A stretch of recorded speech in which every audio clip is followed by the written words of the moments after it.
Fala sócio, meu nome é Rodrigo Vicário, sou músico profissional aqui na Irlanda e investidor na Bolsa de Valores. Hoje vamos quebrar a nossa sequência normal de vídeos de quinta-feira para falar sobre a tributação de dividendos que foi anunciada recentemente pelo nosso ministro Paulo Guedes e está alvoroçando o mercado. Vamos entender o porquê, o que impacta para nós investidores, o que impacta para as empresas, para o governo, quais as ações que nós investidores devemos tomar a partir disso. Então fica até o fim desse vídeo para entender direitinho o que está acontecendo. De antemão, é importante a gente entender que ainda é uma promessa, não é um fato. O que aconteceu foi, o Paulo Guedes ele apresentou uma proposta de reforma tributária, a qual ele disse, nós temos que taxar os dividendos. E qual que é a inconsistência nisso? Quando a empresa ela receita, vamos estimar aqui, dar como exemplo, que ela receitou R$1 bilhão. Desse R$1 bilhão, ela teve o custo da produção, ela teve todos os custos, beleza, chegou no lucro. Já vou pular todas as linhas contábeis aqui, porque elas não interessam para esse vídeo, tá? Então ela chegou no lucro. Desse lucro, ela vai pagar o governo, ela vai pagar os impostos, que normalmente é de 30% a 40% de pagamento de impostos. Então nós temos a linha do lucro, o pagamento dos impostos e a gente chega no lucro líquido. Esse lucro líquido, vamos supor que a empresa ela vai distribuir 100% desse lucro líquido. Então, para efeitos didáticos, vamos simular o seguinte. Ela receitou 1 bilhão, ela chegou no lucro de 10 milhões, ela pagou 30% de imposto, sobrou 7 milhões para nós investidores. Então, a inconsistência que existe em tributar os dividendos é justamente que esses 7 milhões já estão descontados de impostos. Os impostos já foram pagos, não tem porquê a gente pagar mais 27,5% em cima desses impostos, não tem coerência nisso. Então, qual que é o racional sensato dessa proposta? A gente tem que entender que existe o sensato e o insensato. E aqui eu não vou julgar a parte política, não vou julgar o governo, mas a gente conhece as possibilidades do lado insensato seguir adiante. E é isso que assusta o mercado, tá? Mas vamos falar aqui do racional sensato da coisa. O racional sensato ele visa cobrir 3 pilares basicamente: gerar caixa para o governo, incentivar as empresas a investir na economia real, ou seja, gerar empregos, vender mais, investir em si próprio. Para quê? Para faturar mais, para lucrar mais, para pagar mais para o governo, para girar mais economia. E o terceiro é fazer com que nós, investidores, também circulemos esse dinheiro. O primeiro, o governo arrecada mais. O governo está precisando de dinheiro nesse momento. Sempre precisou, sempre houve um rombo econômico aqui no país, porém agora é um momento que precisa muito mais de dinheiro, porque está gastando mais também, está havendo menos retorno.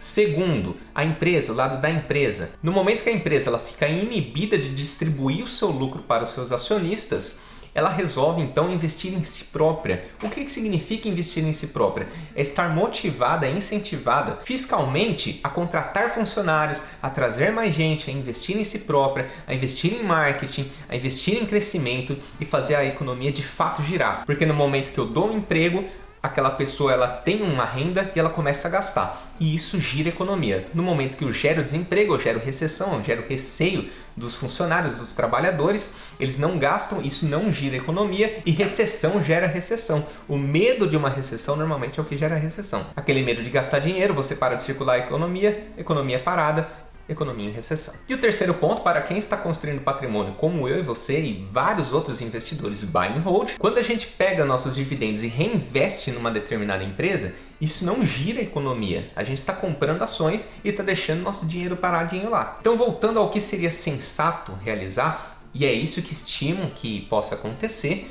porém não sei se de uma forma tão equilibrada, nós podemos pagar talvez 30% de imposto sobre os dividendos.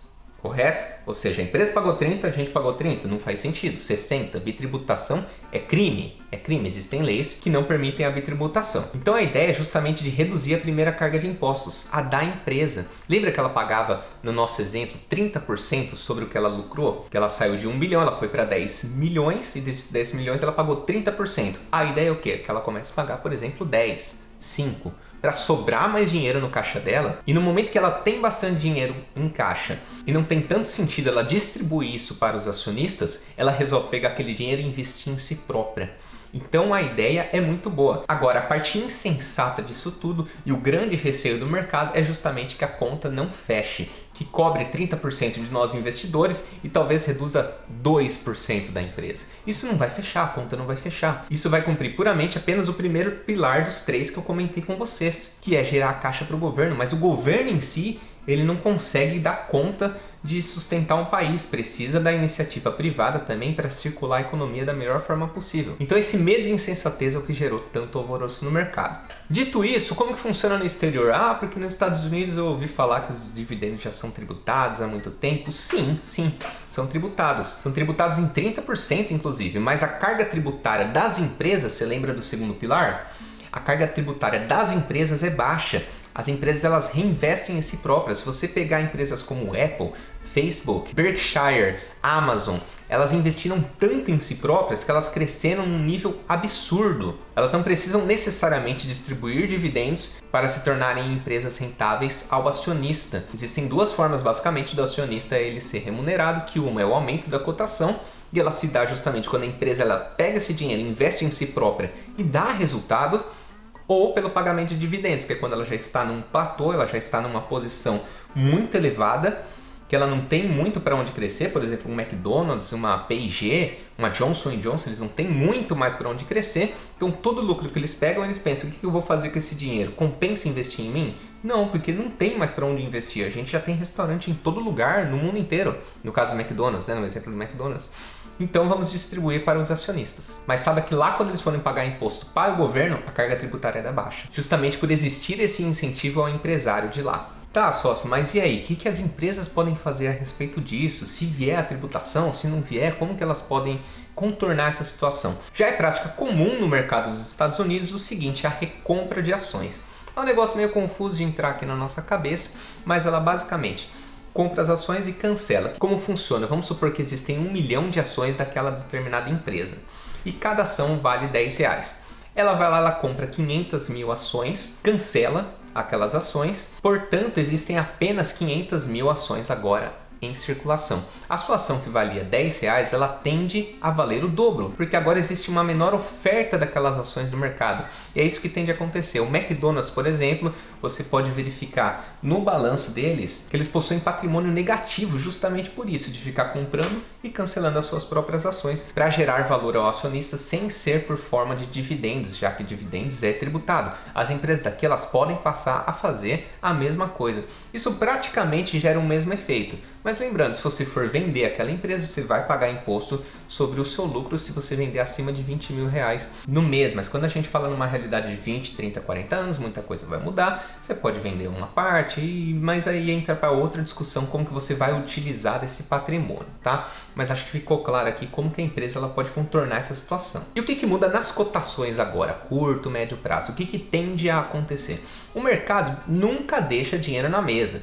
Se ele vê dinheiro na mesa, ele vai lá e pega. Se ele não vê, o que acontece numa fração muito pequena de tempo, né, que são as pequenas arbitrariedades, extorsões do mercado, elas sim existem, mas elas não tendem a ficar 100% do tempo de forma desigual, então o mercado ele vai lá e pega esse dinheiro. Então qual que é a tendência de curto, médio prazo das empresas que pagam dividendos se comportarem? Como que as cotações dela tendem a se comportar? Elas tendem a cair de uma forma que o dividend yield dela se mantenha, o mercado ele vai praticamente precificar. Eu estou estimando que essa empresa ela vai pagar 10% de dividend yield se ela pagar 10 milhões aos acionistas.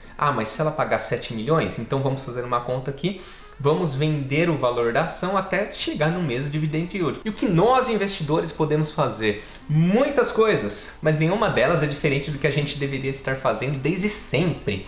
Diversificar. Riscos regulatórios de governos legislativos estão completamente fora do nosso alcance. Se a empresa ela vai ter uma péssima governança, ela vai ter uma boa governança. Tem empresas de ótima governança e de repente surge aí um grande escândalo de corrupção dentro daquela empresa. Isso está fora do nosso controle. Tudo que estiver fora do nosso controle, a gente não tem muito o que fazer. Então qual é a melhor coisa que a gente pode fazer? Diversificar. E quando eu falo diversificar, também é entre países. Nada muda, você tem que ter a sua parcela de dinheiro no exterior, nos Estados Unidos preferencialmente, porque lá você vai conseguir encontrar as melhores empresas do mundo, que já estão presentes mundialmente, inclusive. O pessoal tem muito essa confusão, mas investir só nos Estados Unidos? E se eu quiser investir no mundo? Investir nos Estados Unidos é investir no mundo, né? A Apple está em todo lugar, a McDonald's está em todo lugar, a Amazon está praticamente no mundo inteiro também, Facebook, todo mundo tem acesso. Então você tem que ter uma parcela de investimento no exterior, uma parcela aqui, você tem que continuar diversificando e não se preocupe com essas coisas, porque em 20, 30, 40, 50 anos, todo o período período que você investir,